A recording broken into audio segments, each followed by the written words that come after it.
오늘은 하나님의 군대 이와 같은 제목으로 민수기 말씀을 나눠보도록 하겠습니다. 그러면서 이스라엘이 이집트를 떠나 가나안 땅까지 가는 여정 중에 있었던 일들에 대해서 잠시 살펴보려고 합니다.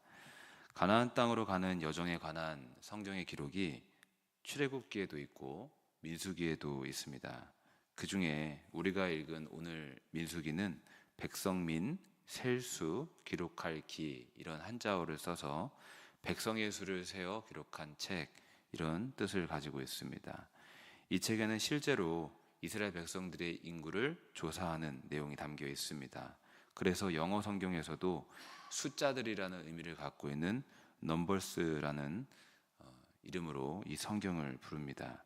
민수기를 읽어보시면 사람 수를 세어라 라는 내용들이 곳곳에 발견됩니다.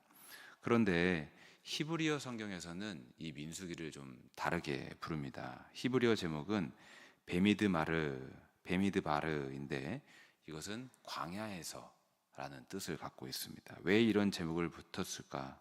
민수기는 이스라엘 백성이 가나안 땅으로 가기 위해 광야를 지나며 겪었던 여정이 바로 중심 내용이기 때문입니다.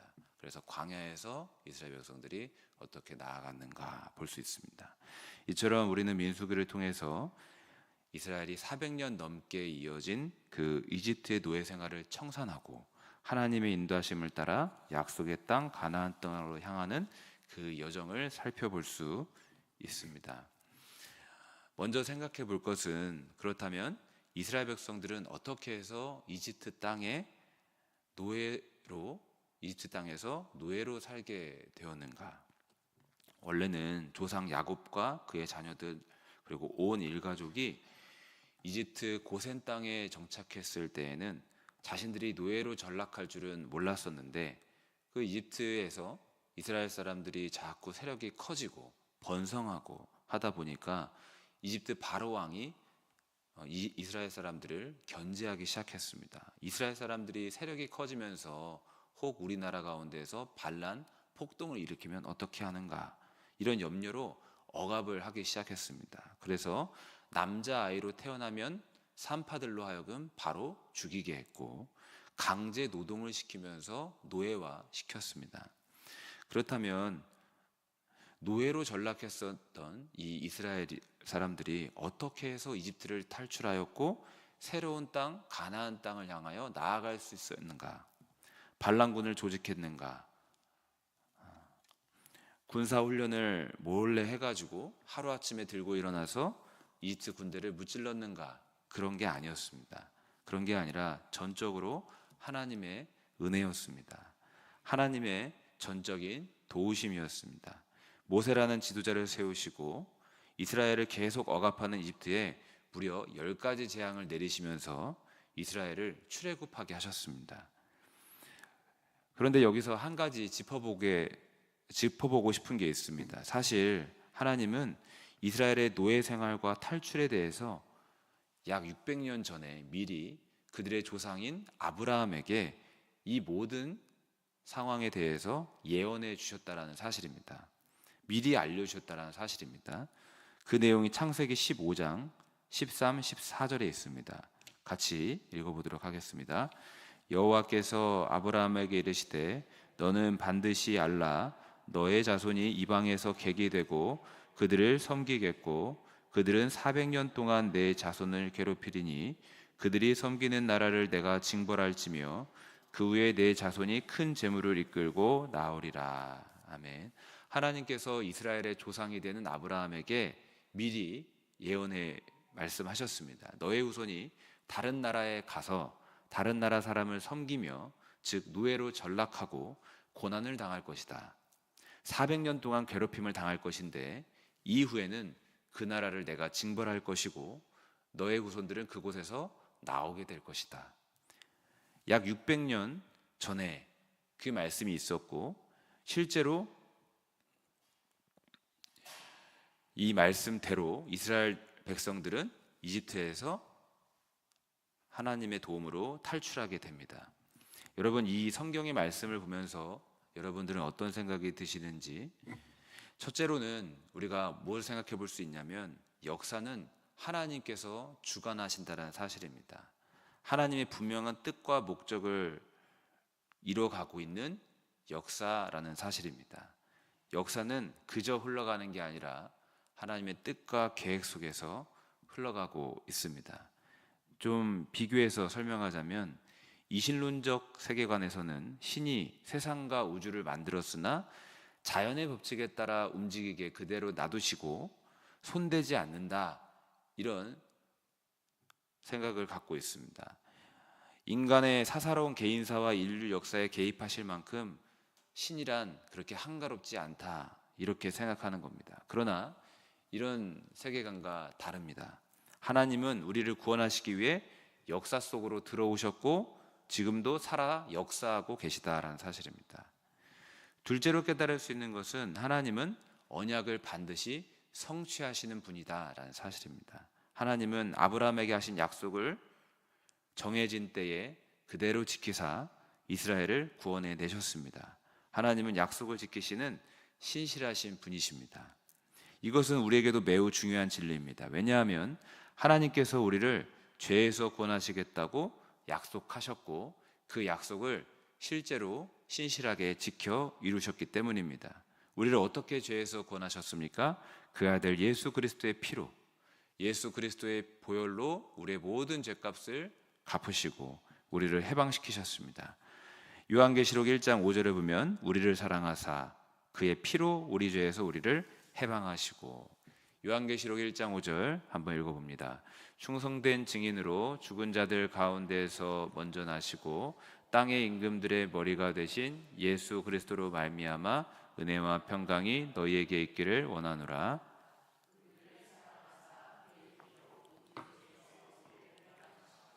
아멘. 하나님은 약속하신 대로 우리를 죄에서 구해 주셨습니다. 예수님의 보혈로 우리의 모든 죄값을 다 갚아 버리시고 우리를 자유케 하셨습니다. 우리는 더 이상 두려움에 떨며 하나님 앞에 나아갈 필요가 없습니다. 우리는 담대히 하나님 앞에 예수 그리스도의 이름으로 예수 그리스도의 공로를 의지하여 나아갈 수 있게 되었습니다. 죄인이 아니라 의인으로 바라보시고 하나님과 화목한 자녀로 우리를 거듭나게 하십니다. 예수 그리스도의 보배로운 피가 나를 위해 흘려졌음을 믿으시기 바랍니다. 내 모든 죄값이 청산되었고 이 예수 그리스도의 공로를 의지할 때 하나님 앞에 자유한 자로 담대히 나아가 살아갈 수 있다는 사실을 믿고 오늘도 승리하시길 주의 이름으로 축복합니다. 다시 이스라엘 역사를 보면은 이스라엘 백성들은 출애굽 당시 장정만 60만이었다라고 합니다. 아마 여자 아이 다 합치면 200만은 될 것으로 추정합니다. 그렇다면 언제 이집트에서 탈출했는가? 정확히 역사적으로 언제 일어났느냐? 전통적으로는 주전 1446년경으로 추정합니다. 그러니까 그해 1446년 제1년 1월 15일에 이집트 땅을 빠져나왔던 것으로 봅니다. 그리고 어디로 가는가? 바로 가나안 땅입니다. 가나안 땅으로 가는 여정 중에 참 많은 일들이 있었습니다. 그 중에 하나가 성막을 지으라 하신 것입니다. 성막은 그러면 언제 완공이 되었을까? 제2년 1월 1일 성막이 완성됩니다. 그 말씀이 출애굽기 40장 17절에 있는데 둘째 해 첫째 달 곧 그 달 초하루에 성막을 세우니라. 둘째 해 첫째 달 초하루 2년 1월 1일입니다. 정리하자면 1년 1월 15일에 출애굽하고 그 사건이 있은 후 출애굽 사건이 있은 후 2달여 만에 시내산에 도착합니다. 그리고 시내산에서 십계명과 성막을 지으라는 명령을 받았고 성막은 그 해가 넘어간 둘째 해에 1월 1일에 완성이 된 것입니다. 그런데 잠시 짚어보고자 할 때 성막은 왜 지어졌을까요? 일단 성막은 이스라엘 백성 쪽에서 먼저 요구했던 게 아닙니다. 이렇게 지어야지 저렇게 지어야지 이스라엘 입장에서 창작해낸 게 아니라 하나님께서 먼저 요구하신 것입니다. 하나님께 제사 드리며 하나님을 만나는 곳으로서 성막을 지으라 말씀하셨습니다. 무엇 때문입니까? 하나님께 예배하고 제사하기 위함이었습니다. 여러분, 우리는 이것을 기억해야 됩니다. 하나님께서 광야 여정 중에 예배를 드리라 하셨습니다. 이게 뜻하는 바는 하나님의 백성은 광야에서도 예배를 드리는 자들이 되어야 한다는 사실입니다. 광야에서도 예배자가 되어야 합니다. 광야에서 성막을 짓게 하시고 그것을 하나님과 만남의 장소로, 예배의 장소로 삼으신 것은 오늘날 우리가 광야와 같은 인생길을 걸어갈 때에도 메마르고 척박한 땅에서도 우리는 하나님을 바라보는 인생을 살아야 된다라는 사실을 우리에게 알려줍니다. 광야의 그런 어려운 때를 보내고 있다 할지라도 여러분, 예배자로 서실 수 있는 저와 모든 성도님들 다 되시길 바랍니다. 거룩한 두 손을 들고 성전으로 나오시고 또 각자의 처소에서 예배자로 서시길 바랍니다. 그리할 때 하나님께서 우리의 예배를 반드시 받으시고 은혜 더하여 주실 줄로 믿습니다. 민수기 1장 1절을 보겠습니다. 이스라엘 자손이 애굽 땅에서 나온 후 둘째 해 둘째 달 첫째 날에 여호와께서 시내 광야 회막에서 모세에게 말씀하여 이르시되, 성막이 완공이 되고 나서 그로부터 한 달이 지난 둘째 해 둘째 달 첫째 날에 하나님께서 성막에서 모세에게 말씀하십니다. 어떤 말씀을 하시냐? 인구 조사를 하라는 말씀입니다. 특이한 것은 남자의 수를 세라는 것인데 종족과 가문에 따라 세라는 것입니다. 특히 20세 이상으로 싸움에 나갈 만한 사람을 세라는 말씀을 하십니다. 2, 3절 같이 보겠습니다. 너희는 이스라엘 자손의 모든 회 중 각 남자의 수를 그들의 종족과 조상의 가문에 따라 그 명수대로 계수할지니 이스라엘 중 20세 이상으로 싸움에 나갈 만한 모든 자를 너와 아론은 그 진영별로 계수하되. 아멘. 어떻게 상황이 돌아가는지 보이실 겁니다. 이스라엘을 예배자에서 군사 조직으로 재편성하려는 것입니다. 민수기를 읽어보면 이스라엘 백성들이 군사적으로 변하는 것을 보게 될 것입니다. 20세 이상으로 싸움에 나갈 만한 자를 세며 지파마다 최고 지도자 우두머리를 세우고 진영의 배치, 또 행진 대열, 이런 모든 것들이 군사적으로 조직이 됩니다. 하나님께서 이스라엘에게 무엇을 요구하는지